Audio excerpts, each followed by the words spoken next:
மாரியம்மன் தேவியின் வரலாறு ஒரு புனித கதை. பல நூற்றாண்டுகளுக்கு முன்பு தமிழ்நாட்டின் தெற்கு பகுதியில் அரவூர் என்ற ஒரு சிறிய கிராமம் இருந்தது. அந்த ஊர் பசுமையால் மூடப்பட்டிருந்தாலும் ஒரு காலத்தில் மக்களை மரண நோய் மிகவும் அவதிப்படுத்தியது. அந்த நோய் தான் அம்மை எனும் கோரத் தொற்று. மக்கள் தங்கள் வாழ்வை பாதுகாக்க முடியாமல் தவித்தார்கள். அக்காலத்தில் மருத்துவம் பரவிய நிலை இல்லாததால் மக்கள் தங்கள் கடைசி நம்பிக்கையை இறைவனின் அருளில் வைத்தனர். எல்லோரும் கோவிலுக்குச் சென்று, அம்மனே, எங்களை காப்பாற்று என்று கூப்பிட்டார்கள். அந்த ஊர் அருகே ஒரு புனிதர் தவம் செய்து கொண்டிருந்தார். பல ஆண்டுகளாக பேசாமல், உணவு இல்லாமல் வேடன் மரங்களில் வாழ்ந்து வந்தார். அவரின் தவம் பரிபூரணமாகி பரமேஸ்வரன் அவன் முன் தோன்றினார்.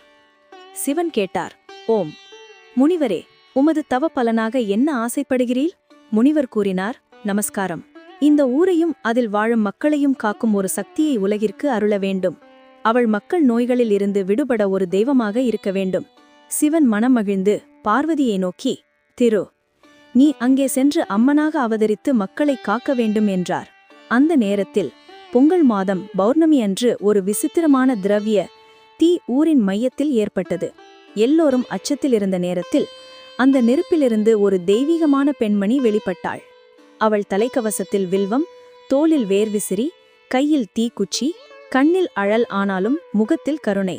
அவள்தான் மாரியம்மன். முதலில் மக்கள் அவளை ஒரு யோகினியாக எண்ணினர். ஆனால் சில நாட்களில் அவள் நடந்து செல்லும் பாதையில் கிடந்த நோயாளிகள் எழுந்து நின்றனர். சிறுவர்கள் திரும்பி விளையாடத் தொடங்கினர். வயதானவர்கள் சிரித்தார்கள். மக்கள் உணர்ந்தனர், இது ஒரு சாதாரண பெண் இல்லை, இவள்தான் தெய்வத்தின் அருளான அம்மன். மாரியம்மன் ஒரு சிறிய நீமமரத்தின் அடியில் தங்கி மக்களுக்கு மஞ்சள், பூண்டு, வேப்பிலை போன்ற இயற்கை வைத்தியங்களை பயிற்சினாள். நோய்கள் ஒன்றாக குறைய ஆரம்பித்தன.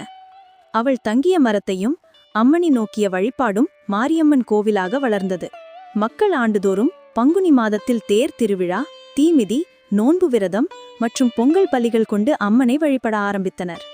இன்றும் தமிழகத்தின் பல ஊர்களில் மாரியம்மனின் கோயில்கள் இருக்கின்றன. சமயபுரம் மாரியம்மன், வேளாங்கண்ணி மாரியம்மன், முத்து மாரியம்மன், பூம்புகார் மாரியம்மன். மக்கள் எங்காவது நோய் வந்தாலோ உடல் குறை ஏற்பட்டாலோ முதல் நினைவு மாரியம்மனையே. அதை மஞ்சளும் வேப்பிலையும் விசிறியும் இருந்தால் நோயே இல்லை. அலை மாரியம்மன் நம் வீட்டில் வந்தால் என்றால் பிணியும் கெடுமே. மாரியம்மன் என்பது வெறும் ஒரு தெய்வம் அல்ல, அவள் ஒரு அருள் வடிவம். நோய்களுக்கு எதிரான நம் மூதாதையரின் நம்பிக்கை. உலகமெல்லாம் வாழ வைக்க வந்தவளே.